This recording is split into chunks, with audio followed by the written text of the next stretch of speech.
The key takeaways from Wimbledon, Second Serve in the latest edition of Second Serve, our weekly snapshot of the tours. BBC tennis reporter Jonathan Jurejko picks out the key takeaways from another enthralling Wimbledon. That's it. Wimbledon is all over for another year. As usual, the grass court Grand Slam is one of the highlights of the British sporting calendar, and the 2 weeks did not disappoint. There were highs and lows, to and fros, tears of joy, tears of sorrow, and lots of cracking tennis.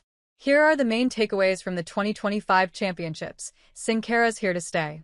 The level of shot-making and athleticism produced by Jannik Sinner and Carlos Alcaraz as their fast-developing rivalry continued in the men's singles final was a joy to behold. Except, perhaps, if you're one of the guys trying to usurp them. The pair look set to maintain a stranglehold on the men's game for the foreseeable future. Certainly, it will take something extraordinary for somebody to prevent Sinner or Alcaraz winning the US Open and sweeping the Grand Slams for the second successive season. Swiatek joins all court greats.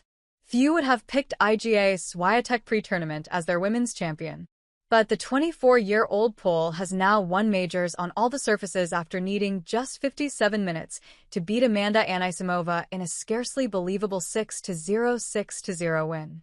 Despite a difficult year where she dropped down the rankings, Swiatek has reasserted some of her authority after becoming the youngest woman since Serena Williams in 2002 to win Grand Slam titles on all three surfaces.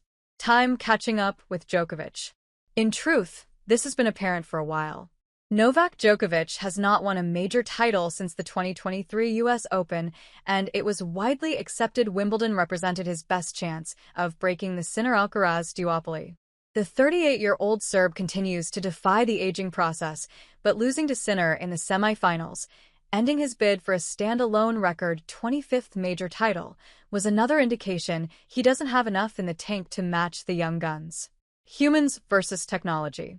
The ongoing topic of humans being made redundant by technology spilled over into Wimbledon. The All England club replaced line judges with an electronic line calling system, but had to apologize after the technology was turned off in error and missed 3 calls in one game. At the start of the tournament, there were 23 Britons competing in the men's and women's singles, the highest tally since 1984.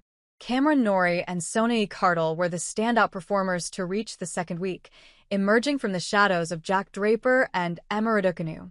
A shock second-round exit showed Draper still has things to learn on the grass, while Raducanu proved she can push the very best in a narrow defeat by top seed Aryna Sabalenka. In her Wimbledon column, BBC sport analyst Naomi Brodie, a former top 60 player on the WTA Tour, analyzed what the leading British singles stars can learn from their performances. There was a significant success for the home nation.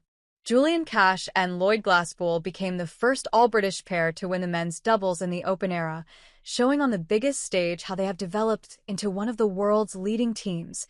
While Sinner strengthened his grip at the top of the ATP rankings, there was a lot of movement below the new Wimbledon champion.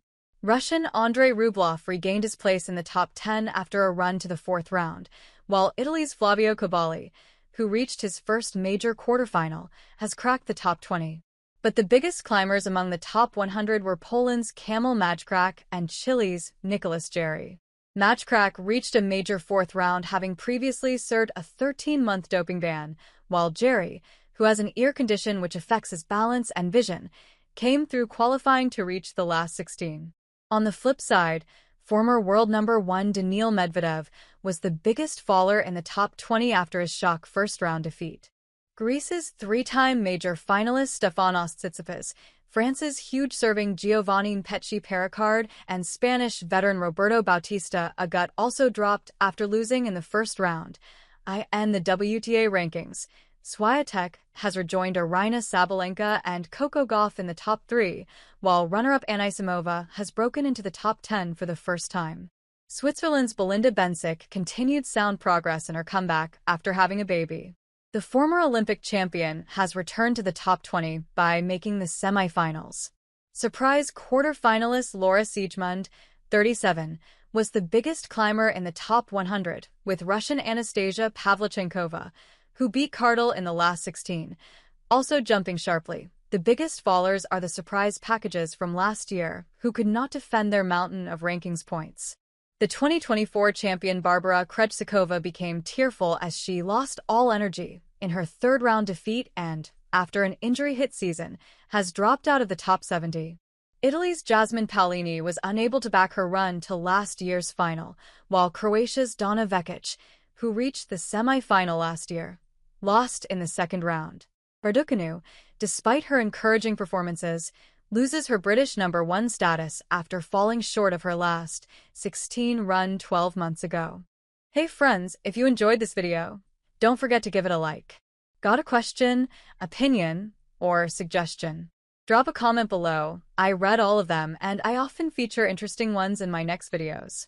And most importantly, for more exclusive boxing highlights and celebrity news, make sure to subscribe to the channel and hit the notification bell so you never miss an update.